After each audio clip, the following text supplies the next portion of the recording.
You are getting off this plane now! Actually, you're mistaken. I own this airline. A flight attendant looked a black man in the eye, told him, "People like you don't belong on a respectable aircraft," and smiled while she said it. She had no idea she was talking to the man who signs her paychecks, but he knew exactly who she was, and he let her keep going. Here's why. Marcus Johnson was 58 years old, and he had spent the better part of those 58 years getting used to the looks. You know the ones.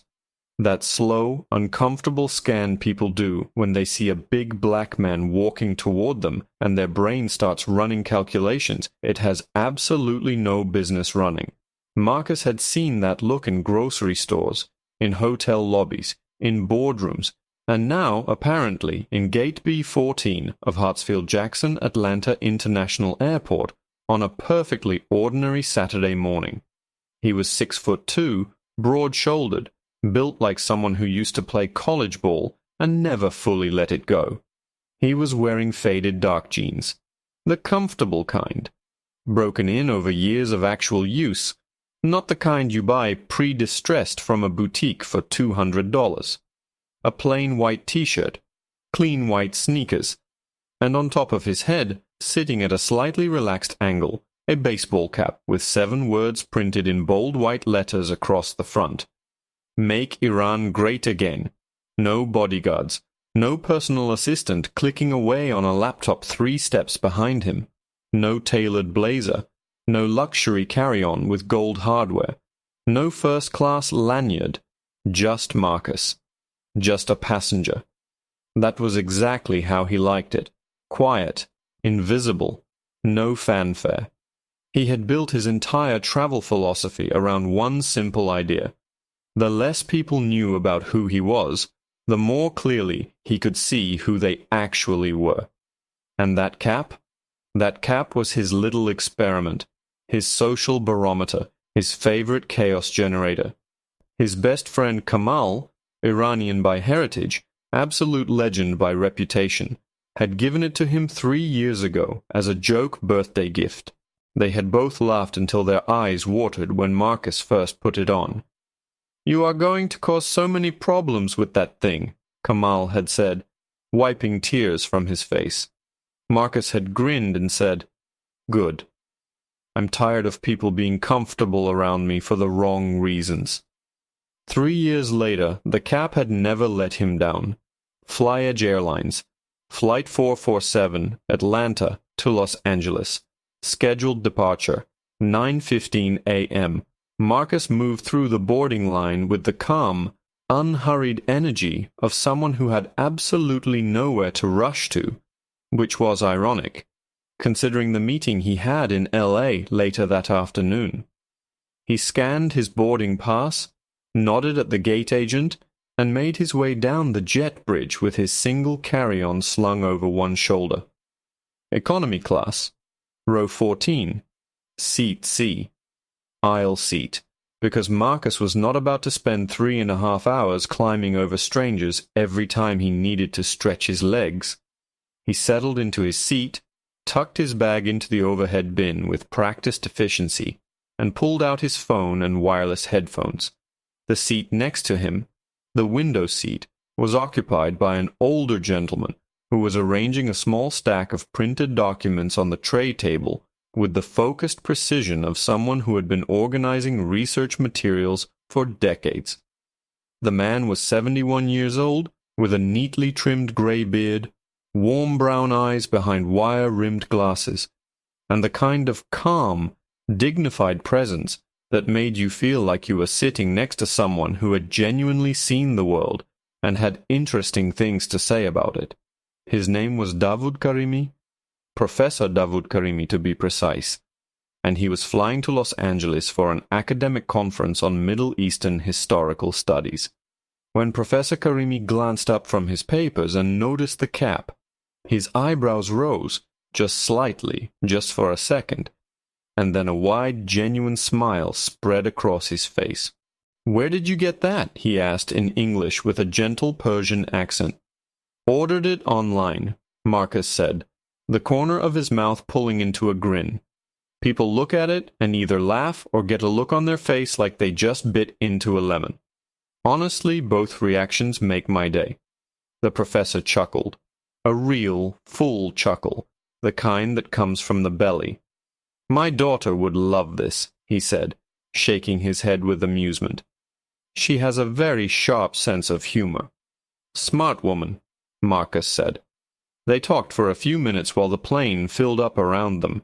Easy, natural conversation about traveling, about L.A., about the strange way a single piece of clothing could communicate an entire story to a stranger before a single word was spoken. Marcus liked him immediately. There was no pretense there, no performance, just a decent, thoughtful man on his way to talk about history with other people who cared about history. Marcus respected that deeply.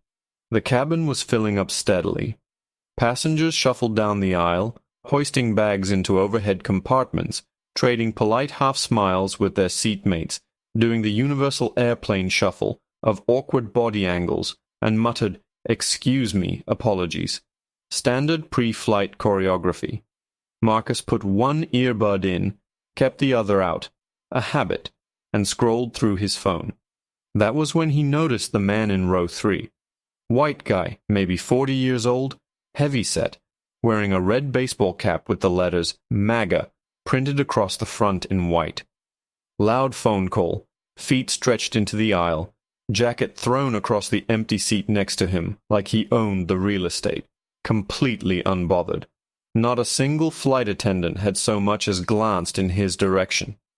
Marcus looked at that man, then looked back at his own cap, then looked at the flight attendant walking down the aisle toward him. Her name, as Marcus would learn later, was Amanda Clark, 34 years old. Blonde hair in a perfect, regulation-approved bun, uniform pressed sharp enough to cut glass, smile so polished and automatic it could have been installed by a manufacturer. She had the walk of someone who had done this job long enough to move through a crowded airplane aisle without touching anyone, and she was doing exactly that. Smoothly, professionally, efficiently, until her eyes landed on Marcus. Specifically, on his cap. The smile didn't disappear. That was the thing. It stayed right there on her face. But something shifted behind it. Something turned colder.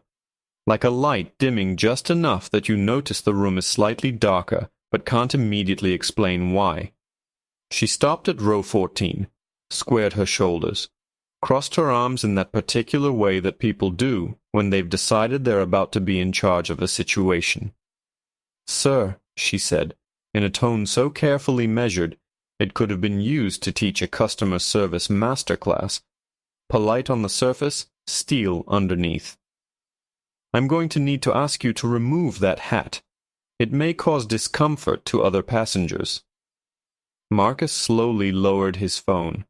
He looked up at her. He let the silence sit there for exactly 2 seconds. The kind of silence that says, "I heard what you said, and I want you to hear that I heard it." "Seriously?" he said. "The airline has the right to enforce a dress code policy," Amanda said, not missing a beat. "That cap contains a politically provocative message that could create a hostile environment on board."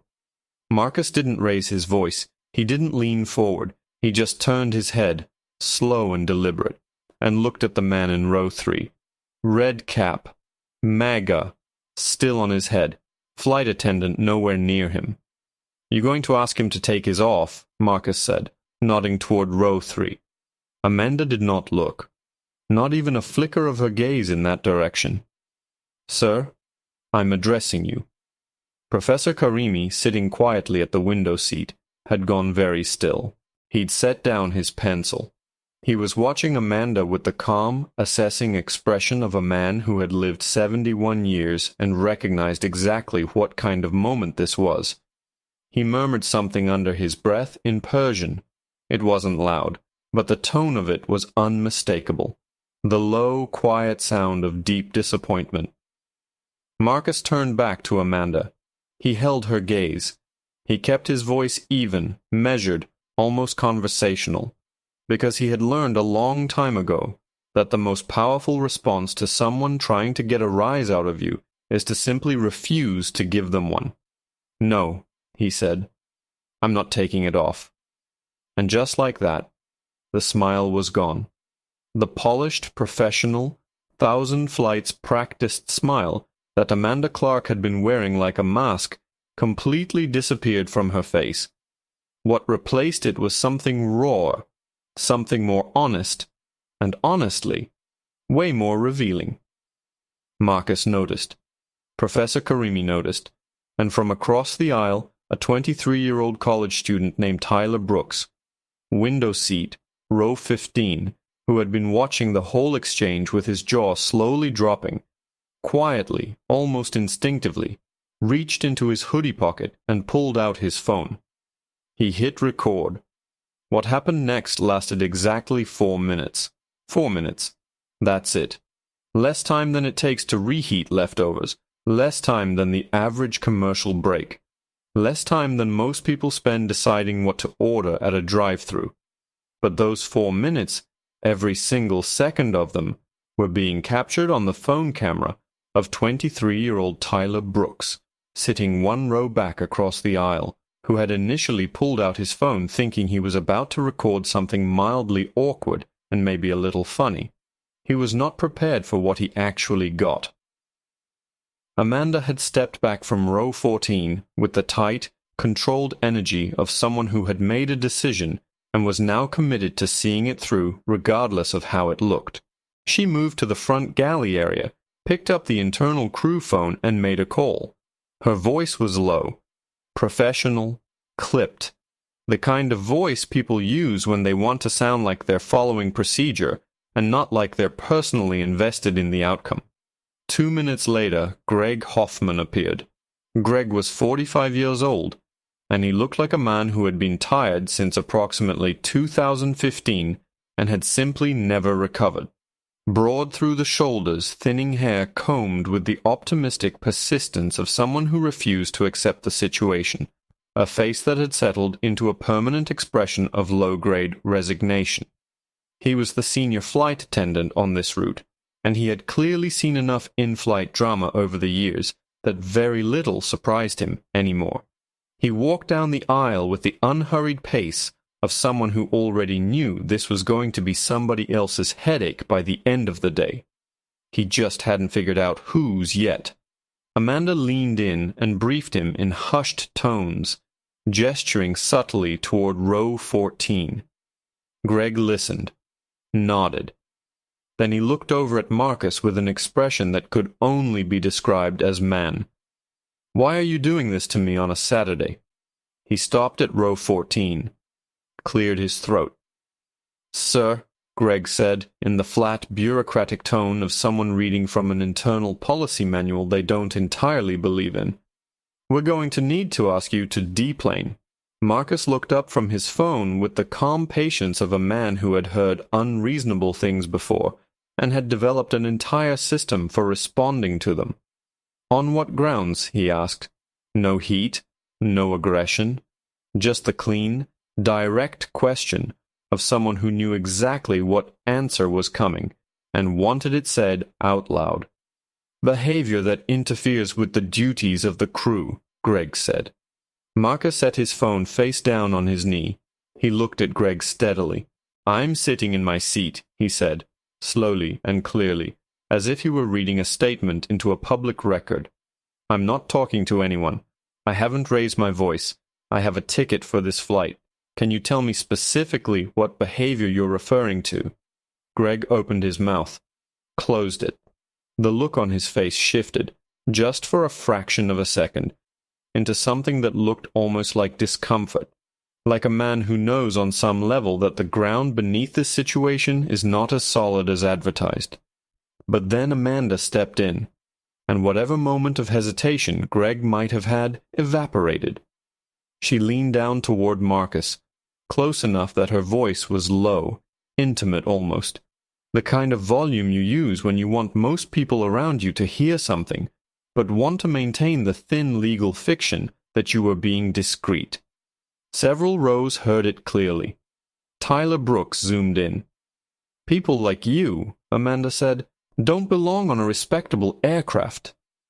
Dead silence, not the polite, uncomfortable quiet of strangers trying not to get involved. Real silence, the kind that lands like a physical weight on every person in a 20-foot radius. The kind where you can hear the hum of the ventilation system and the distant sound of baggage being loaded below the cabin floor, and absolutely nothing else because every human being within earshot has just stopped breathing for a second. Professor Dawood Karimi, who had been sitting quietly with his research papers, who had been the model of composed dignity this entire time, turned his head sharply toward Amanda. Not with rage, not with shock, with something slower and more unsettling than either. Recognition.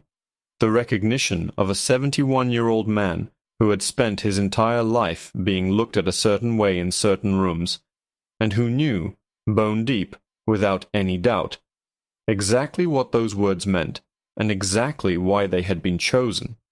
He looked at Amanda and said nothing. He simply looked at her. And somehow that was worse than anything he could have said. Tyler Brooks brought the camera closer. Marcus did not explode. He did not stand up suddenly, did not raise his voice, did not give anyone in that cabin the reaction they might have been unconsciously bracing for. Instead, he was quiet for a moment. 3 seconds, maybe 4, in a way that felt loaded, like the calm surface of water over something very deep. Then he stood up, slowly, deliberately, with the measured, unhurried energy of someone who was choosing every movement on purpose.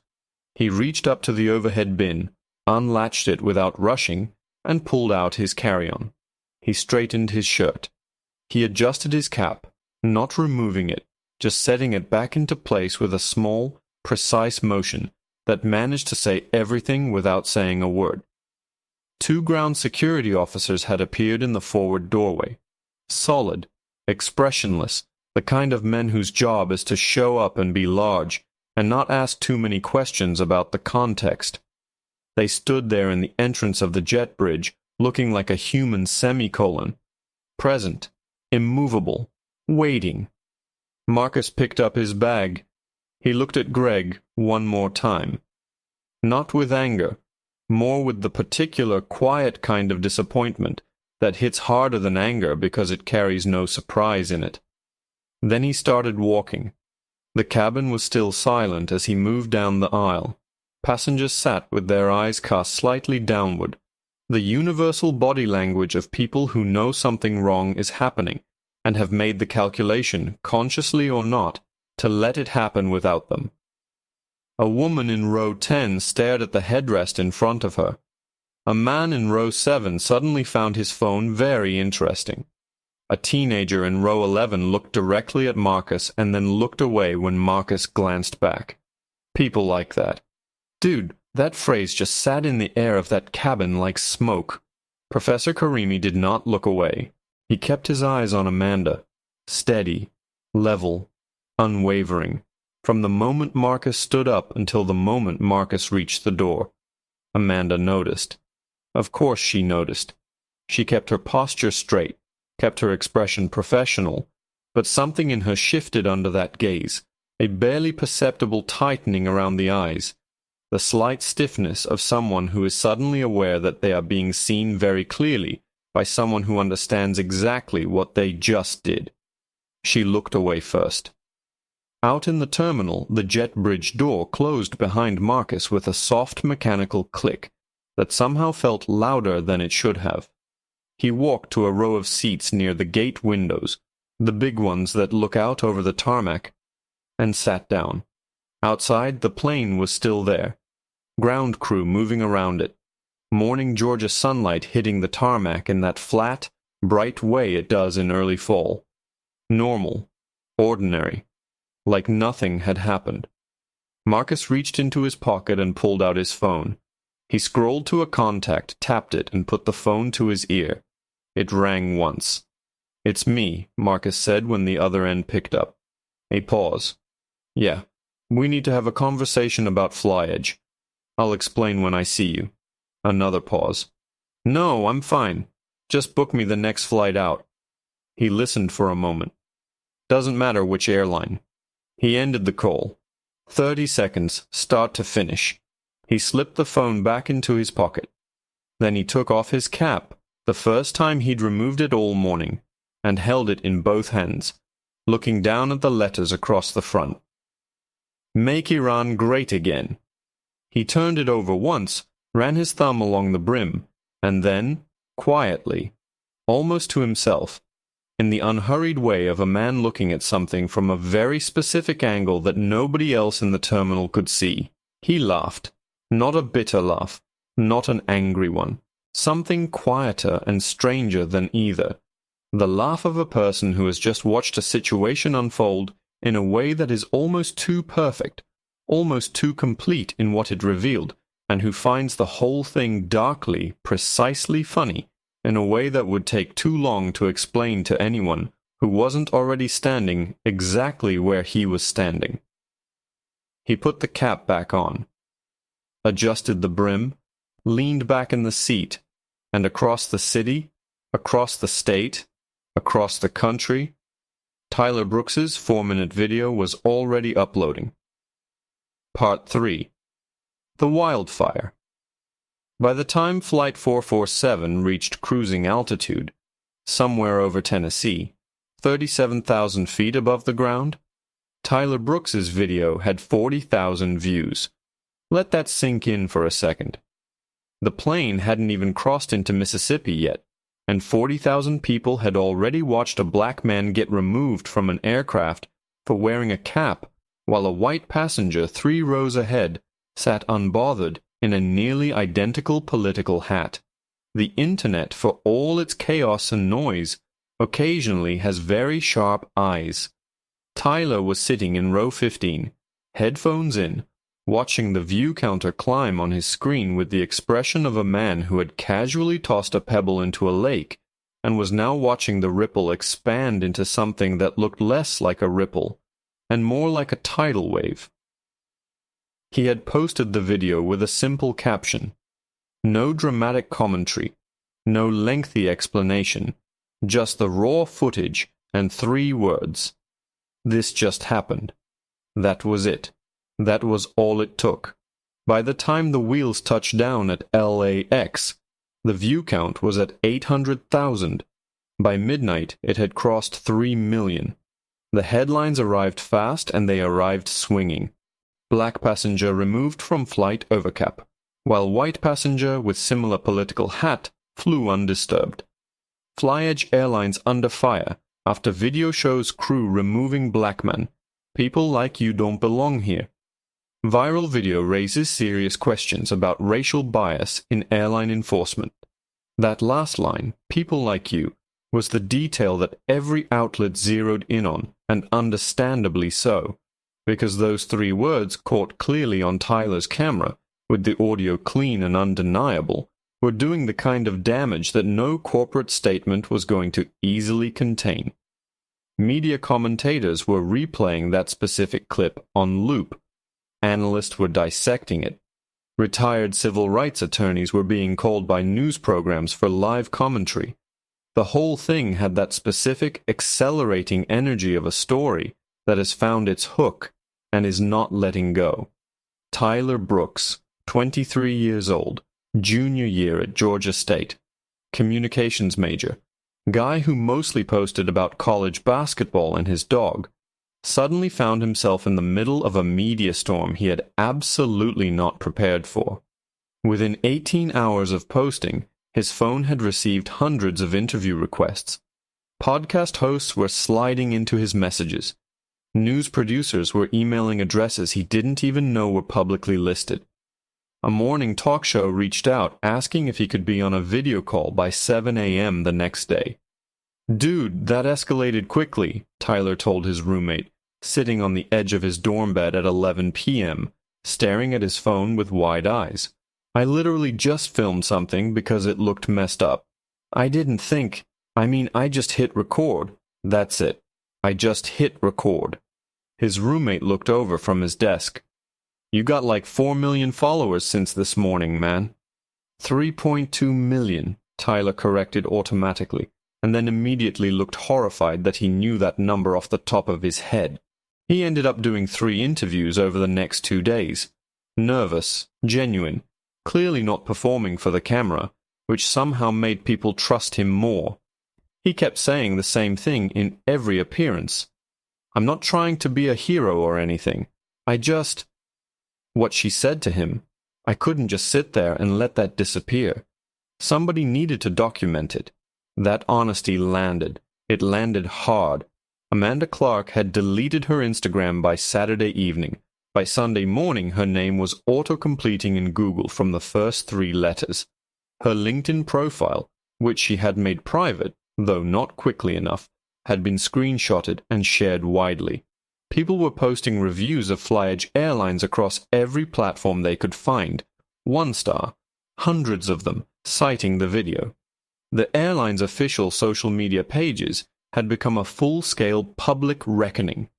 Thousands of comments, organized calls for a boycott, and the hashtag #FlyEdgeIsRacist sitting in the trending section with a stubborn persistence that the PR team was clearly not equipped to handle.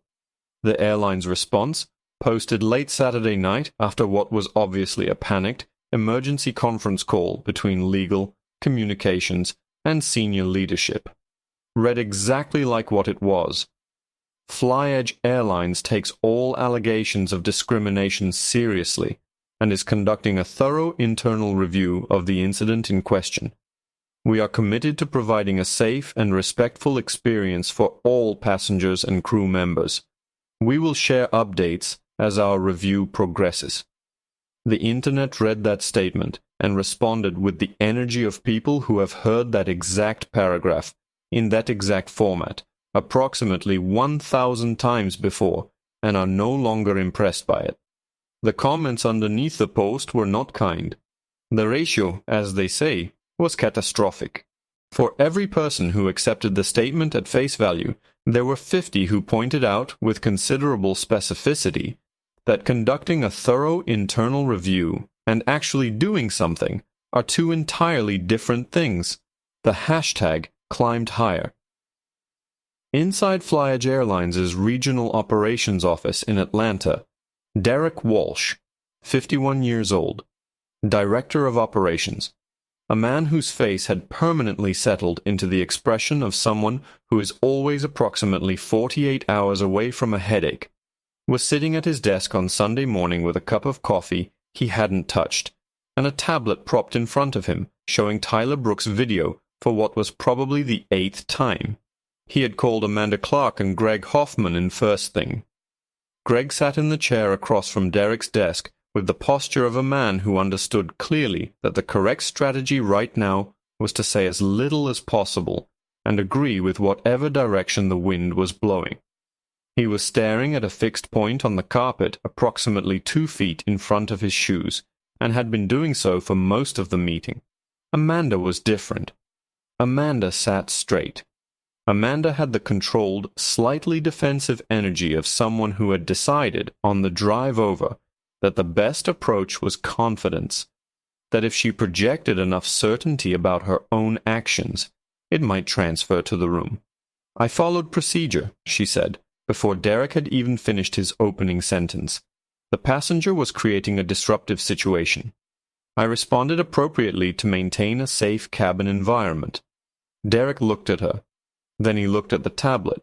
He turned it around so the screen faced her, paused on the frame where Marcus was sitting perfectly still in his seat, hands in his lap, voice clearly calm, while Amanda stood over him with crossed arms. "He was creating a disruptive situation," Derek said flatly. "He was being uncooperative," Amanda said. "Amanda!" Derek's voice didn't rise. It just got quieter, which was somehow more unsettling. "He is sitting in a chair. He is not yelling. He is not touching anyone. He is not threatening anyone.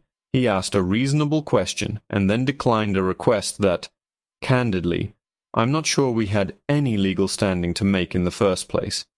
He set the tablet down. "Meanwhile, there is a passenger 3 rows ahead of him, wearing a cap with a political message on it, who was never approached. By you, or anyone else. Amanda's jaw tightened slightly. That situation was different. How? Derek asked. Silence. Greg continued studying the carpet. Derek leaned back in his chair and rubbed the bridge of his nose with 2 fingers. You told him, he said slowly. And I need you to understand that I'm reading directly from the audio transcript our legal team pulled this morning. You told him, and I quote, "People like you don't belong on a respectable aircraft."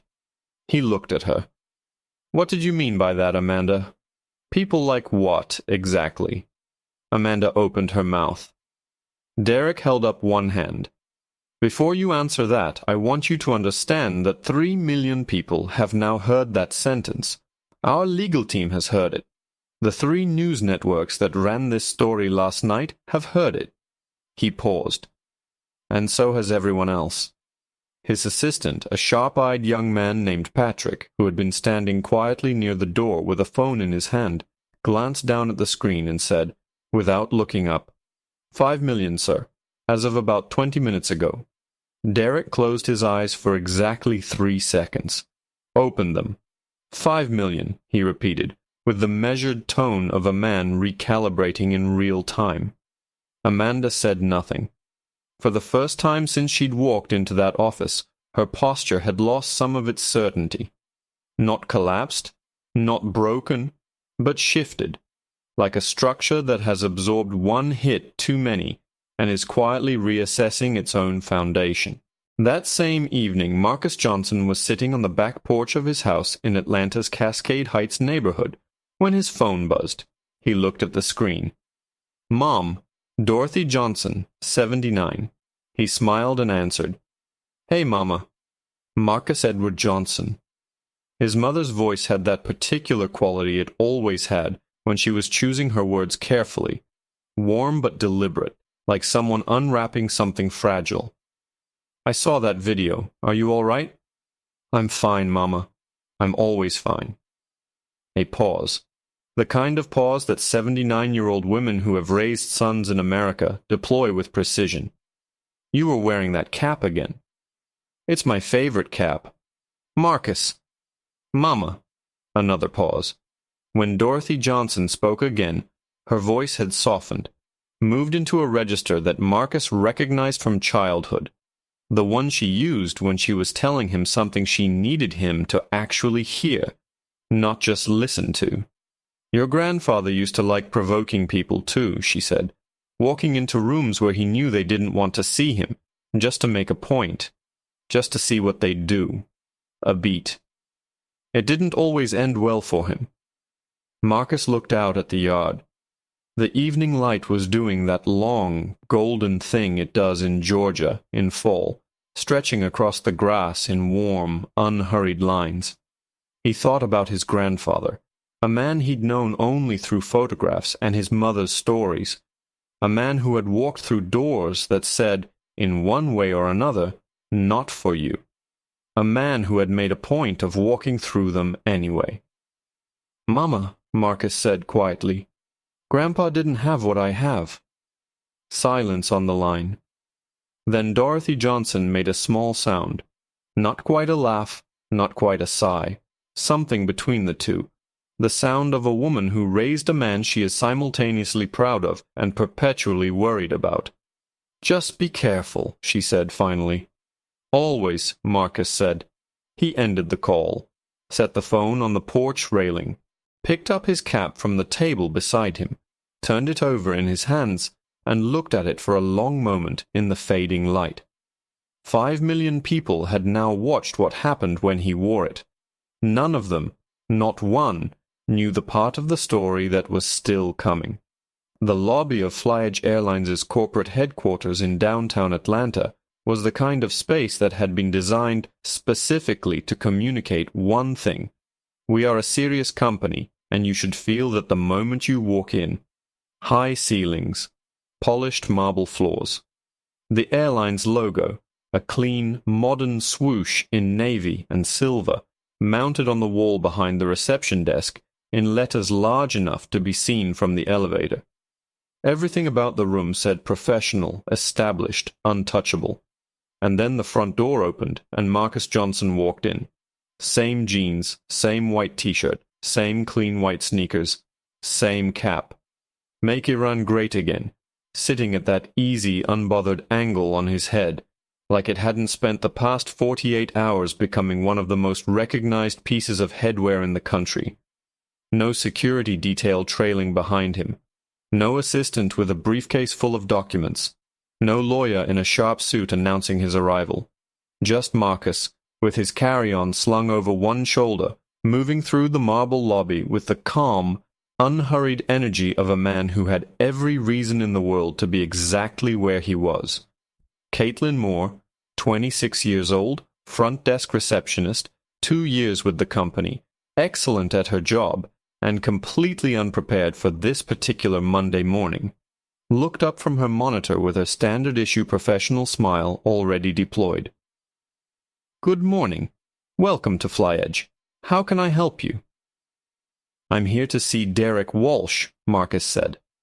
Caitlin's fingers moved to her keyboard. "Of course. Can I get your name?" Marcus reached up and took off his cap. He set it on the reception counter. Gently, deliberately, the way you set something down when you want people to look at it. Then he looked at Caitlin and said, "Marcus Johnson." She typed it in, smiled. "And what is this regarding, Mr. Johnson?" Marcus looked at her with an expression that was almost warm. "Personal business," he said. Caitlin nodded pleasantly, picked up her desk phone, and dialed Derek Walsh's extension. Marcus stood at the counter and looked around the lobby with the quiet, observational patience of someone who has spent a great deal of time studying rooms and the people in them. A few employees crossed the lobby, coffee cups in hand, badge lanyards swinging, Monday morning energy, and a couple of them glanced at the cap on the counter and then at Marcus, and something flickered across their faces. A half-second of recognition that they immediately tried to smooth over into neutral expressions. The video had 5 million views. Everybody in this building had seen it. Caitlin hung up the phone. "Mr. Walsh will be right down," she said. And then, because she was genuinely good at her job, she added, "Can I get you anything while you wait? Water, coffee?" "I'm good," Marcus said. "Thank you, Caitlin." She blinked, slightly surprised he'd used her name, then remembered she was wearing a name tag, and smiled again, this time a little less mechanically. Derek Walsh appeared from the elevator exactly 3 minutes later. He came through the lobby doors moving with the purposeful stride of a man who had been briefed on his way down and was organizing his response in real time, shoulders squared, expression set to controlled professional concern, hand already extended for a handshake. He was halfway across the marble floor, eyes on the tall man at the reception desk, when Marcus turned around fully to face him. Derek Walsh stopped walking. Not slowed down, not hesitated. Stopped. Completely. Like someone had hit pause on him. Because Derek Walsh, 51 years old, director of operations, 22 years in the aviation industry, a man who had managed crises involving mechanical failures, weather disasters, and at least 3 separate incidents he still could not legally discuss. Derek Walsh had done his research over the weekend. He had read every article, cross-referenced every corporate filing, gone 3 layers deep into the ownership structure of Zenith Aviation Group, and had arrived at a conclusion so staggering that he'd had his assistant verify it twice before he believed it. Marcus Edward Johnson was not just a passenger who had been removed from Flight 447. Marcus Edward Johnson was the founder, CEO, and majority shareholder of Zenith Aviation Group, a private holding company that 22 months ago had quietly and without any fanfare or press release acquired a controlling stake in FlyEdge Airlines. The acquisition had been structured through 3 layers of subsidiary companies, specifically to keep Marcus's name off the front pages, because Marcus Johnson had an absolute, non-negotiable, deeply personal rule about public profiles and his name attached to things. He didn't do Forbes covers, He didn't do press junkets. He didn't do charity galas where people took photos with him and posted them with captions about inspiration. He built things, he owned things, and he stayed invisible. He had been on that plane, in row 14, economy class, wearing jeans and a provocative cap, because that was how Marcus Johnson always traveled on the airlines he owned. He wanted to see them from the inside. He wanted to know what the actual experience felt like when nobody knew who he was. He had been doing it for years. It was, in his words, the only honest way to evaluate a product. Nobody at FlyEdge had known, not Derek, not the PR team, not Amanda, not Greg. Nobody. They knew now. Derek Walsh stood frozen in the middle of the marble lobby for approximately 4 seconds, which, in a professional context, is a very long time to stand frozen. And then he completed the walk to the reception desk with the slightly off-balance energy of a man who has just had the floor shift under him and is trying very hard not to show it. "Mr. Johnson," he said, and his voice was doing a commendable job of staying steady. Thank you for coming in." Marcus said simply, in the same tone he always used when people called him Mr. Johnson. Not aggressive, not cold, just a correction, the same way you'd correct someone who mispronounced your name. Derek nodded. "Marcus." He gestured toward the elevator. "Would you like to come upstairs? We have a conference room." "That works," Marcus said. He picked up his cap from the counter, looked at it for a half-second, and put it back on his head.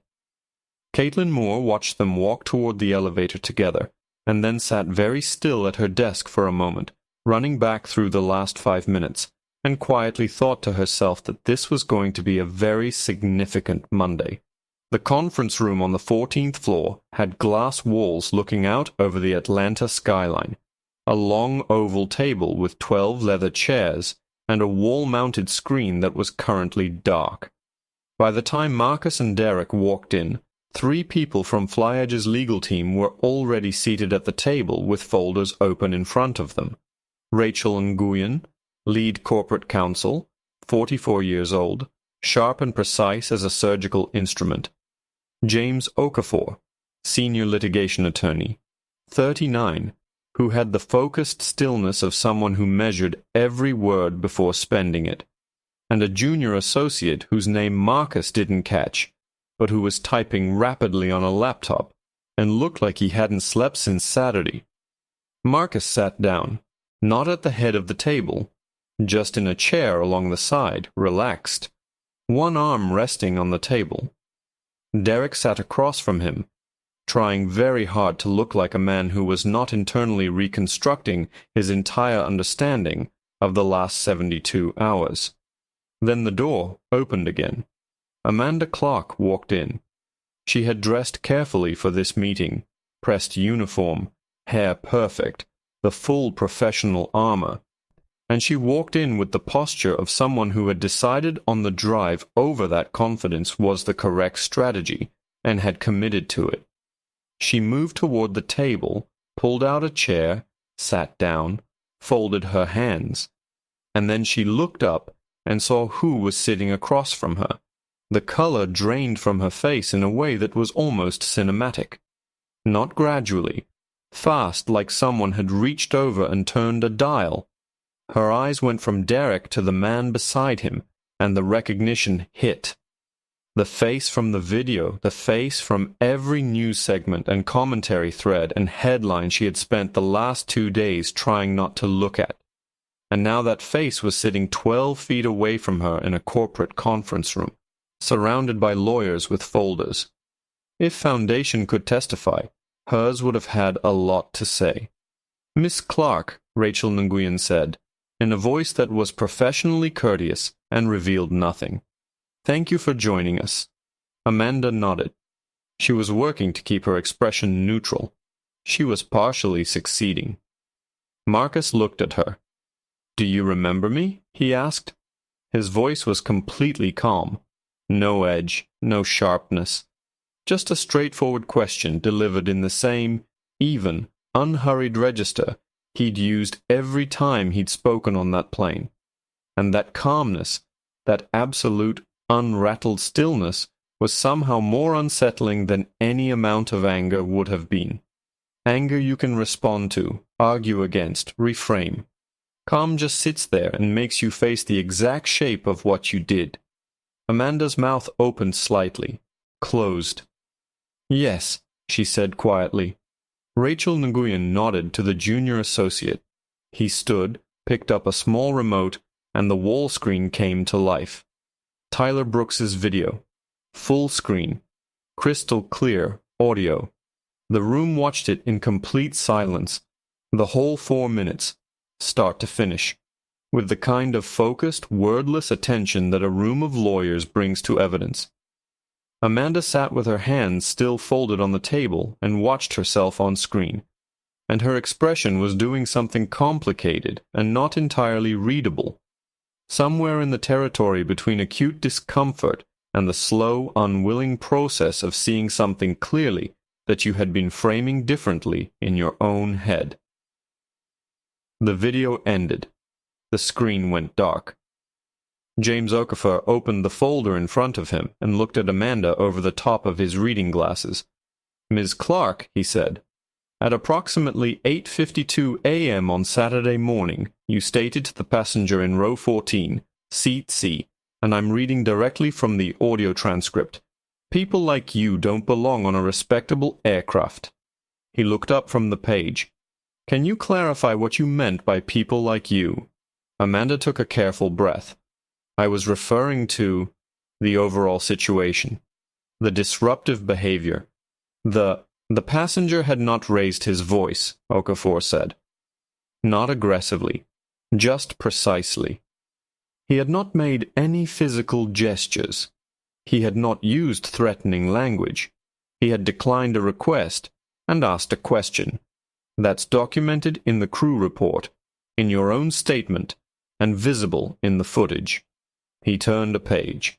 The passenger in row 3, wearing a cap with a different but equally political message, was not approached by any crew member during the flight. That is also documented. He looked at her again. "So I'll ask again, what did you mean by people like you?" The silence that followed was the kind that doesn't need to be filled because everyone in the room already understood the answer. Amanda looked at Derek. Derek was looking at the table. Greg Hoffman, who had been called in separately and was seated at the far end of the table, with the expression of a man who had accepted his situation and was just waiting for it to be over, was looking at the wall. Marcus had not said a single word since the video started playing. He was just watching Amanda, quietly, without malice, without satisfaction, without any of the emotions that the moment might reasonably be expected to produce. Just watching, the way you watch something that you already understood before it happened and are now simply observing confirm itself. That look, patient, clear, completely unrattled, was doing more work in that conference room than anything the lawyers were saying. Amanda Clark looked back at him once, just briefly, just for a second, and then looked away. And in that second, something in her posture shifted.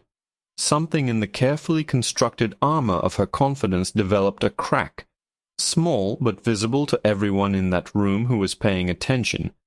The crack of a person who has, perhaps for the first time, stopped arguing the case they've been building in their head and started actually reckoning with what the evidence in front of them says. Rachel Nguyen began speaking about next steps, about formal procedures, about the company's obligations under federal anti-discrimination statutes.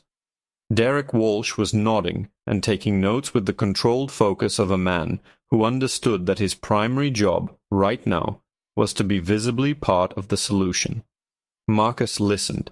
He leaned back slightly in his chair, one hand resting easy on the table, and he let the room do what rooms like this are built to do. He had not needed to raise his voice once. He had not needed to. Part 5. The Aftermath. The internet broke, for the second time, on Tuesday morning. And honestly, the second explosion hit harder than the first. Because the first story was about a black man being removed from a flight.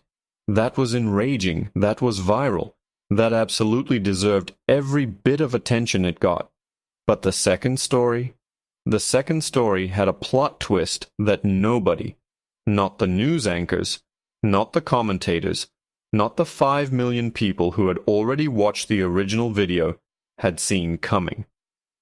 Airline owner removed from his own plane by his own employee. That headline moved faster than anything. Faster than the original clip, faster than the trending hashtag, faster than every think piece and commentary segment that had already been written about the incident. Because this wasn't just a story about discrimination anymore. This was a story about the most spectacularly backfired power move in recent memory. This was the universe delivering consequences with the precision of a surgeon and the timing of a comedian. Tyler Brooks, who had gone from a regular college kid to 200,000 followers in 48 hours and was still not fully emotionally recovered from that fact, posted an updated video. No lengthy explanation, no dramatic commentary, just a clip combining the original footage with the new headlines and a caption that read, "Bro got kicked off his own plane. 15 million views. 24 hours. The comment section was a masterpiece of collective human disbelief. Thousands of people typing variations of, "No way. This cannot be real." And that escalated so quickly I got whiplash. Tyler did a follow-up interview on a major morning show and spent half of it just shaking his head slowly, while the host laughed. "I just hit record," he said for approximately the 100th time. "I just hit record, man. The consequences at FlyEdge came fast and they came clean. Amanda Clark was terminated. The official statement from HR used precise, careful language. Violation of the company's anti-discrimination policy and failure to adhere to established crew conduct guidelines, which was corporate speak. For what you did was wrong. It was documented by 5 million witnesses, and we cannot have your name attached to this company anymore." Amanda did not make any public statement. Her lawyer did briefly, describing the termination as disproportionate and under review, which generated approximately zero public sympathy, given that the entire incident was available in high-definition audio and video to anyone with an internet connection. Greg Hoffman received a formal written warning and was reassigned to ground operations. No more flights, no more cabin, desk work going forward. Greg accepted this with the quiet resignation of a man who had seen it coming from the moment he walked down that aisle on Saturday morning and made the choice he made. FlyEdge Airlines released a full public apology, and this one was notably different from the boilerplate statement they'd posted Saturday night. This one was specific. It named the incident directly. It acknowledged discriminatory treatment. It outlined concrete policy changes, mandatory retraining, revised crew conduct protocols, a new internal reporting structure for discrimination complaints. Legal had clearly spent serious money on that document, and it showed. Whether it was enough to fully rebuild public trust was a question the company's marketing team would be wrestling with for the next several quarters. But as apologies go, it at least had the decency to say something real. Marcus gave exactly one interview about the whole thing, the Atlanta Journal-Constitution. 15 minutes in person at a coffee shop 3 blocks from his house.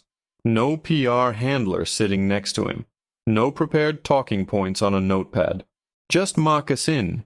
Yes. The same jeans, the same white t-shirt, and the same cap, sitting across from a journalist named Patricia Webb, who had been covering Atlanta business for 20 years and was doing a genuinely excellent job of keeping her composure given the circumstances. "Why were you flying economy?" she asked. Marcus picked up his coffee cup.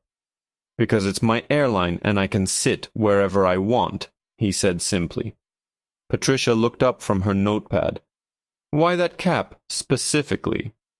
"My best friend is Iranian," Marcus said. We both thought it was hilarious. We still do. A small shrug. If somebody looks at a joke between two friends and decides it's a threat, that's not really my problem to manage. Patricia paused for a moment, then asked the question she'd clearly been building toward. What were you feeling when they walked you off that plane? Marcus was quiet for exactly 1 second. Not a long pause. Just one beat of actual thought. The kind that means the answer coming is genuine and not rehearsed. Nothing new, he said. Patricia Webb wrote that down. She understood exactly what it meant. Her readers would, too. Professor Davoud Karimi was in his office at UCLA, grading papers, when the news about Marcus's identity broke on the television mounted in the corner of his office. He watched the segment for a full minute, then set down his pen, picked up his phone, and typed a message. You knew from the beginning, didn't you? He sent it, waited. 30 seconds later, his phone buzzed. Marcus had responded with a single laughing emoji. Davoud Karimi, 71 years old, distinguished academic, a man of considerable personal dignity, sat back in his chair and laughed out loud, alone in his office, for a solid 15 seconds. Then he shook his head, picked his pen back up, and went back to grading. Some stories, he thought, write their own endings. Dorothy Johnson was sitting in her living room in southwest Atlanta when the evening news ran the full segment. The original video, the revelation, the termination, the apology, all of it laid out in sequence. She watched the whole thing without saying a word. When it ended, she picked up her phone. Marcus answered on the second ring. "Hey, Mama." "Your grandfather," Dorothy Johnson said, and her voice had that particular warmth in it that only exists when someone is proud of something they'd never fully admit to out loud. "Would have been very, very pleased with you." Marcus smiled. "Yeah? Don't let it go to your head," she said immediately. He laughed. A real one, full and easy. "Yes, ma'am." After he hung up, Marcus walked to his front porch. The evening was quiet, warm for November, the kind of Atlanta night that makes you remember why you never fully left. He stood there for a moment, looking out at the street, the neighborhood, the ordinary specific piece of a place that knows you. Then he pulled out his phone, opened the airline app, FlyEdge Airlines, naturally, and booked the next available flight to Los Angeles. Economy class. Row 14. He went inside to pack his bag. The cap was already on his head,